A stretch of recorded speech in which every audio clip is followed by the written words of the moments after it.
Doug Jones has defeated Roy Moore in the special election in Alabama for U.S. Senator. Of course, Jeff Sessions is Attorney General. He was a senator from Alabama, so they needed to fill his seat.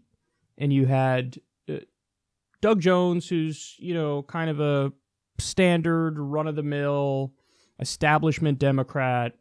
I think his voting record will end up being quite a bit like Joe Manchin, for example. But you had him versus the worst person on the planet. Now, that might not be an exaggeration. So, Roy Moore, of course, was accused. There are multiple allegations of him effectively being a pedophile. I think there was one 16-year-old who said that he literally assaulted her in a car. But then there's another allegation of a 13 or 14-year-old where he took her out to the woods. He picked her up outside of a hearing that her mom was at when he was a judge. Took her out to the woods, tried to get her to touch his penis and stuff.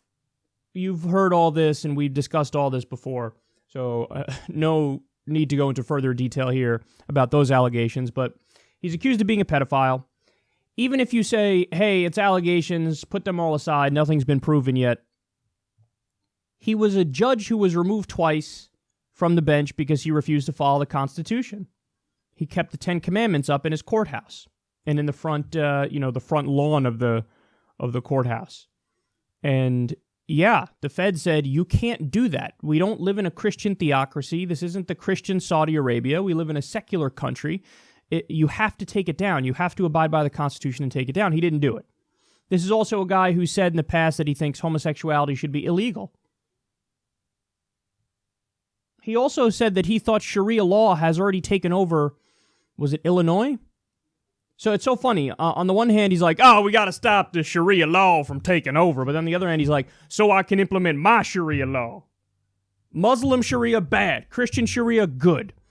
So he's just a really, really shitty guy. And of course, we already knew that he was planning on voting for, if he won and then he got seated, he was going to vote for Trump's tax bill. And of course that, blows up any semblance of him like looking out for the little guy. I'm going there to bust up the establishment. No, you're going to vote with the establishment. That tax bill raises taxes on everybody making $75,000 a year or less. So he's just as bad as it gets, like really, really, really bad. And though Doug Jones might let us down in many respects, there's no denying that he's way better, and those were your options. So Doug Jones won. I think that's a great thing. He won by almost 2 percentage points, and this is actually a really big deal because it's the first time since 1992 that Alabama elected a Democratic senator. Now, listen, he won by almost 2 points, but the guy was a pedophile. So in my mind, I genuinely believe that if Moore wasn't a pedophile, then he would have won. All the other odious things about him, people would have overlooked or they would have flat out agreed with. So, I mean, they already elected Jeff Sessions, and Jeff Sessions is one of the worst senators in the country by far and away. So it's good that Doug Jones won, but it's kind of crazy that, you still had 48% of the voters vote for a pedophile who has one of the most odious records I've ever seen. So let me go ahead and show you here the exit polls so you get a sense of the demographics of this race, because this is really incredible. This is from the Washington Post. 23% of white men voted for Jones. Just 23%. 74% of white men voted for Roy Moore. White women, not barely any better. 32% of white women voted for Jones, which means 65% voted for Moore. But then look at this, black men and black women. 92% of black men voted for Jones. 7% voted for Moore. I'm actually surprised it was even 7%. Who the hell is that 7%? 97% of black women voted for Jones. 3% voted for Moore. So there was a lot, made on Twitter about how thank a black family in Alabama for keeping Roy Moore out of the Senate. There's some truth to that. I mean, these numbers are overwhelming. And here's another really interesting fact. When you look at the turnout in this special election, usually turnouts for special elections are low. The turnout for this one was pretty high. But what happened was, I think about 93% of the people who turned out for Hillary Clinton in the last election turned out for Doug Jones in this election. So that's amazing that, you know, for a presidential race, it's usually way higher turnout. Here you almost had all the people who turned out for the presidential race turn out for this special election for the Senate seat. But in terms of Moore, only 49% of the people who voted for Trump turned out for Moore. So, in other words, you kind of had like a little bit of a perfect storm for the Democrats in that their turnout was almost as high as if it was a presidential election. And you had half the Republicans stayed home, you know, for whatever reason. They might have thought, well, Moore's going to win it anyway, so what the fuck does it matter? Or me personally, I don't really care about this one because I don't want to pull the lever for a pedophile. For whatever the reason is, that's a big part of it. The Democrats turned out in droves, and you had half the Republicans who voted for Trump stayed home and didn't vote for Moore. Now, what are the bigger lessons to take away from this election, though? That's an interesting question.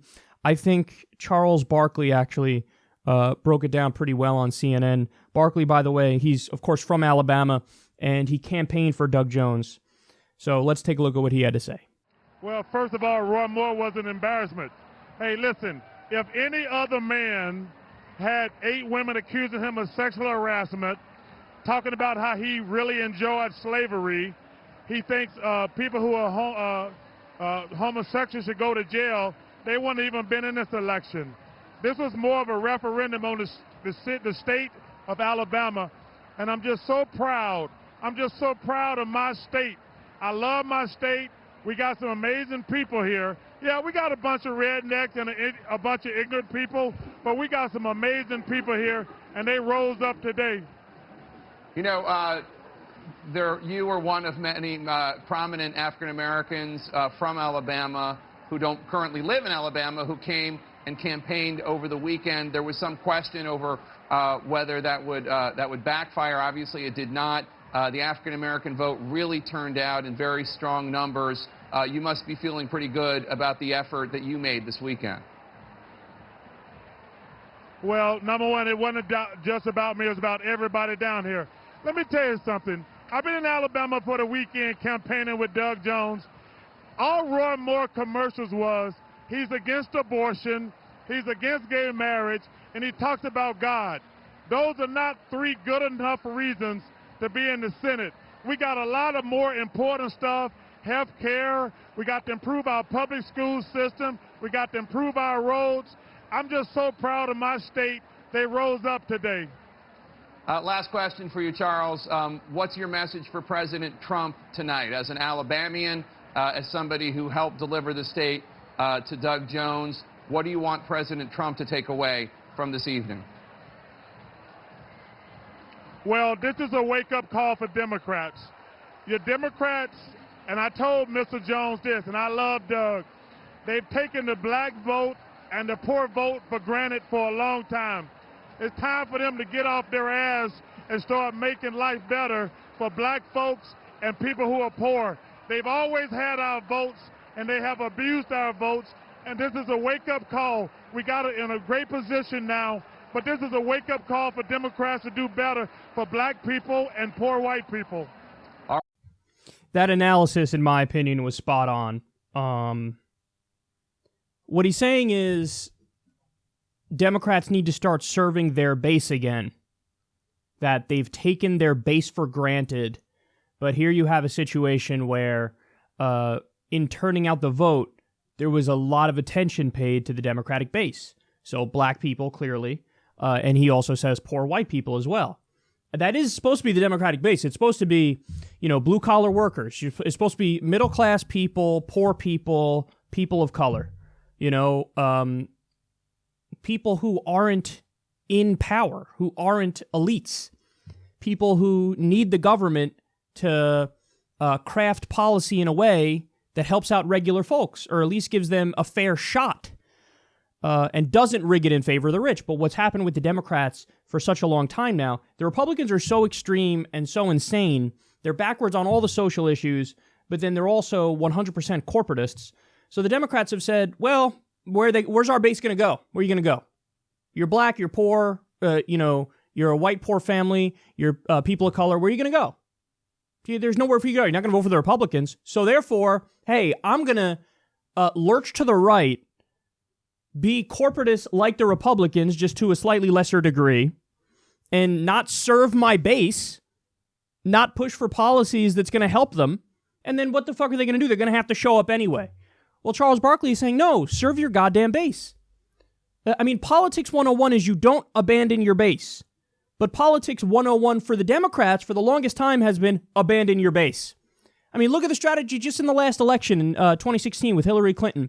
You had Chuck Schumer on the Sunday shows openly talking about that, saying, listen, for every blue-collar vote that we're going to lose with our basically neoliberal strategy, it's okay because we're going to pick up 2 suburban votes from basically upper-middle-class families. So that's him just bragging about our brilliant strategy is to abandon our base, abandon people of color, abandon poor white people, and we think that'll work out because where are they going to go? Where are those people going to go? Well, what they're going to do is not fucking show up to the polls, or they're going to vote for a third-party option, and then you're going to turn around and scold them when they do so as if it's their fault. No, it's your fault for not serving those people and making them want to fucking vote for you. So I can't agree with him any more than I do. He's saying Democrats take their base for granted and they need to focus on their base and then they have to fucking do something about it. And that gets to the next point. So Roy Moore was a uniquely shitty candidate. I mean, again, you saw very high African-American turnout. One of the reasons for that is because Roy Moore literally is a slavery apologist.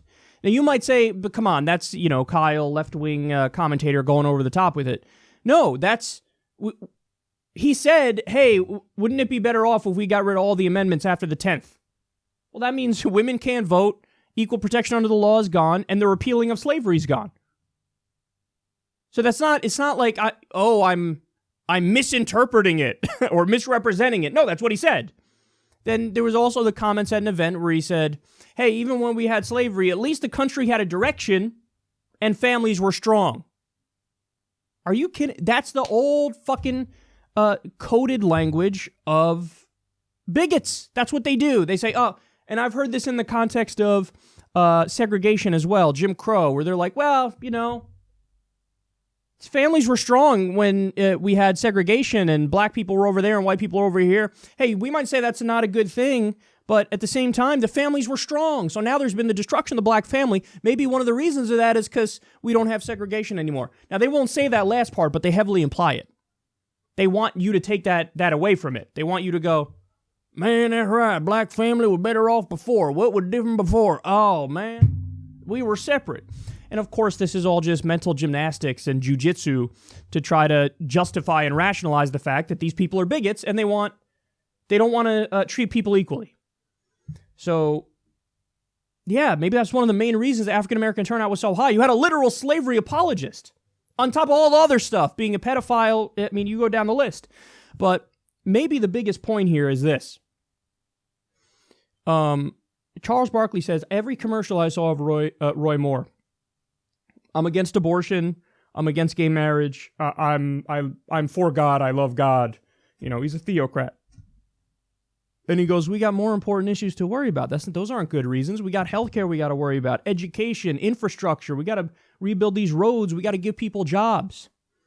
And there it is right there. See, look, again, Roy Moore was uniquely shitty because he's a fucking accused pedophile, slavery apologist, among all the other shit that's terrible about his record. But, take Trump, for example. When Trump campaigned, yeah, he was an asshole on many of the social issues. But there was, even though he was lying, and it was just bullshit rhetoric at the time, there was economic populism he tied into it. He tied in economic populism. He spoke against NAFTA. He spoke against TPP. He spoke about keeping jobs in the U.S. and rebuilding the country and stop wasting the money overseas in the wars.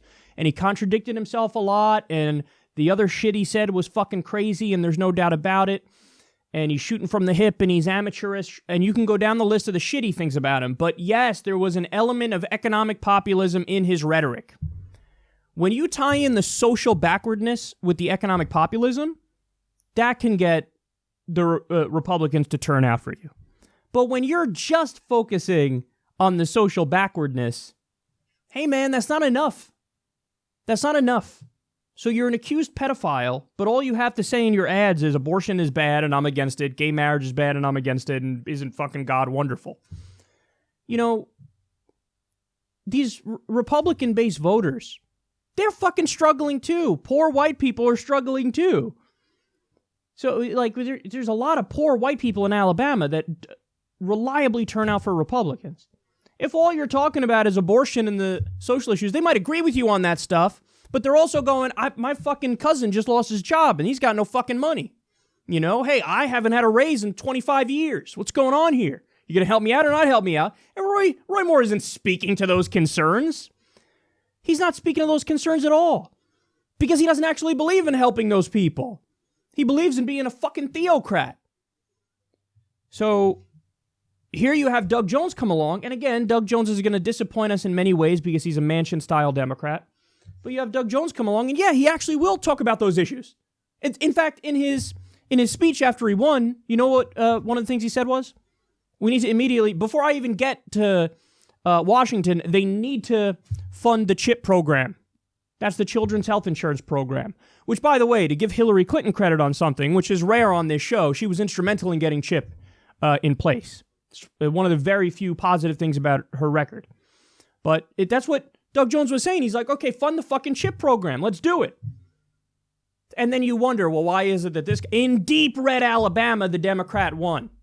Because the other guy's an accused pedophile. He's a slavery apologist. And all he spoke about was the social issues. He didn't offer people anything on the economic populism front. Anything he said about economics was the opposite. Not economically populist, economically elitist.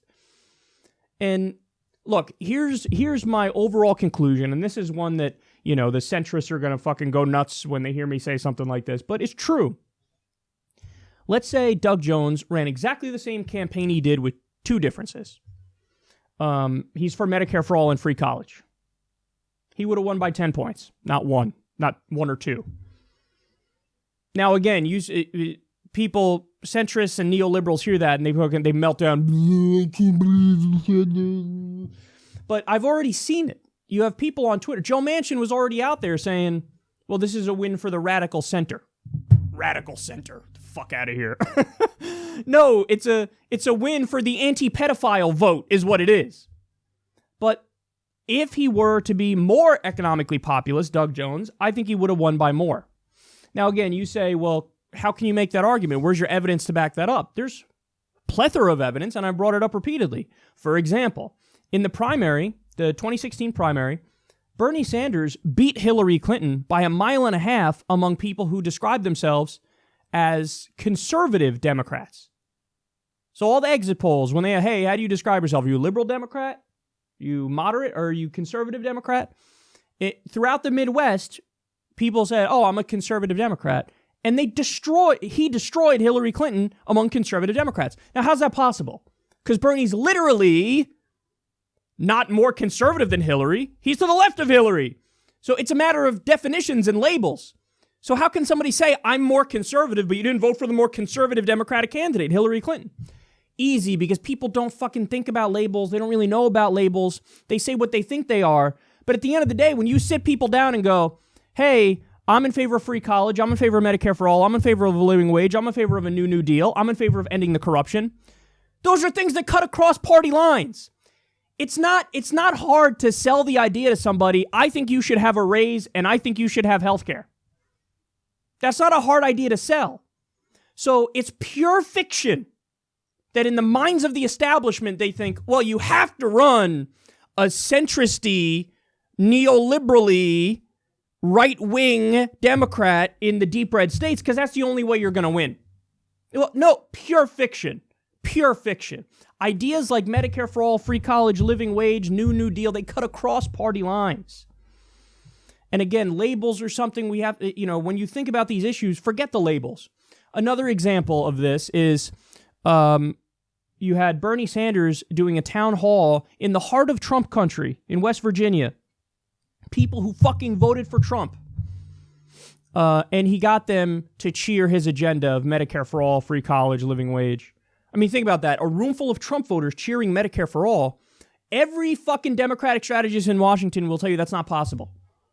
Of course it's possible. It fucking happened. It's because when you have a vision that the polls already show people are with you, and you're not afraid to sell that vision and argue for it because you really believe in it, yeah, you're going to fucking get people on your side.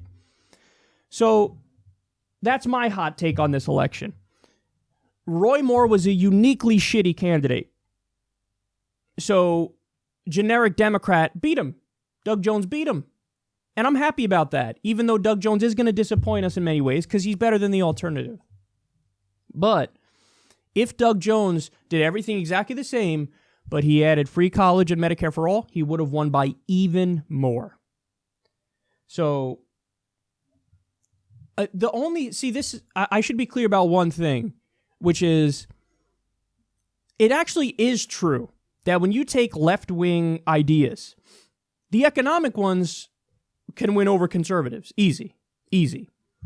The social issues one, well, that's where you got to tread lightly.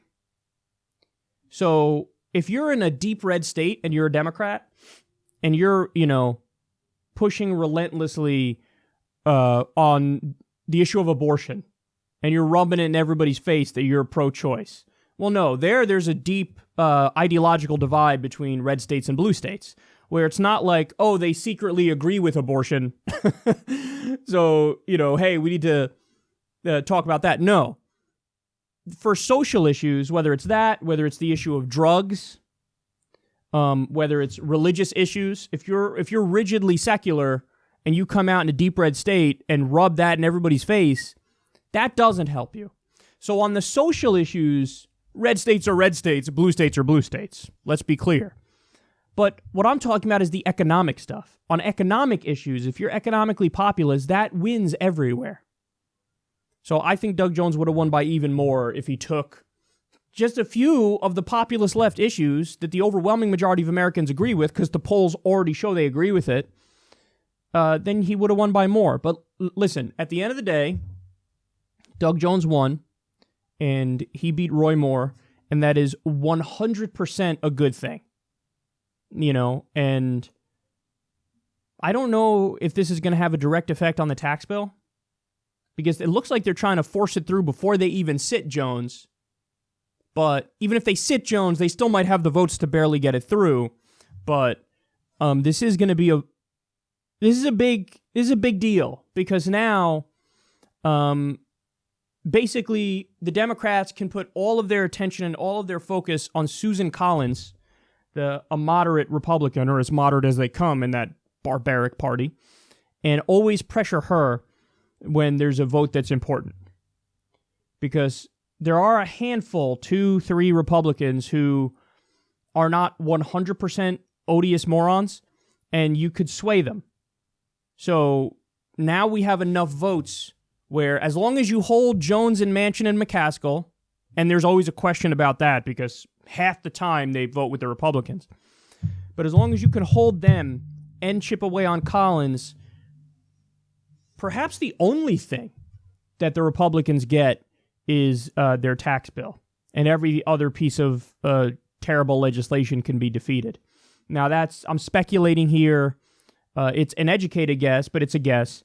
We'll have to see how it all plays out. But having Jones, somebody who will about half the time or maybe a little more vote with Democrats, that's much better than having Roy Moore in there, who would have been wrong quite literally 100% of the time.